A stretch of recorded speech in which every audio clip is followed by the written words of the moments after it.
దేశంలో ఎక్కడ లేనటువంటి వింత వింత రాజకీయ పద్ధతులు కొన్ని అద్భుతాలు ఆంధ్రప్రదేశ్లో జరుగుతూ ఉంటాయి.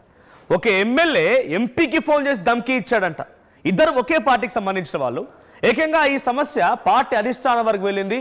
ఆయన ఆ ఎమ్మెల్యే భయపడడం లేదు. ఎవరేం చేసుకుంటారో చేసుకోండి, ఇది నా అడ్డా, ఇక్కడ నేను చెప్పింది నడవాలి, ఇక్కడ నేనే సీఎం నేనే పీఎం అన్నట్టుగా ఆ ఎమ్మెల్యే తీరు కనబడుతోందట.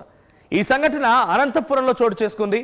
టీడీపీ ఎమ్మెల్యే వర్సెస్ ఎంపీగా ఒక వార్ నడుస్తోంది. ఎంపీ అంబికా లక్ష్మీనారాయణకే గుమ్మనూరు తమ్ముడు వార్నింగ్ ఇచ్చాడు. అనంతపురంలో 10 కోట్ల విలువ చేసేటువంటి ఒక రైల్వే పనులకు సంబంధించినటువంటి కాంట్రాక్ట్ని ఎంపీకి సంబంధించిన సంబంధిత వర్గం కాంట్రాక్ట్ చేపట్టింది. అయితే ఆ కాంట్రాక్టర్కి గుమ్మనూరు జైరాం ముందుగా ఆయన కాల్ చేశాడు. ఆయన తమ్ముడు నారాయణ ఫోన్ చేసి, ఎస్ మరి ఇక్కడ కాంట్రాక్ట్ పెట్టినావు కదా, కాంట్రాక్ట్ సంగతి ఏంటి, నా కమిషన్ నాకు వస్తుందా లేదా అని చెప్పి ఓ ధమ్కీ ఇవ్వబోయాడు. కానీ కాంట్రాక్టర్ ఏం చేశాడంటే, ఇది మాకు సంబంధం లేదు, నువ్వు డైరెక్ట్గా ఎంపీతోనే మాట్లాడేసుకో, ఇది ఎంపీకి సంబంధించిన కాంట్రాక్ట్ అని చెప్పి ఫోన్ కట్ చేశాడట.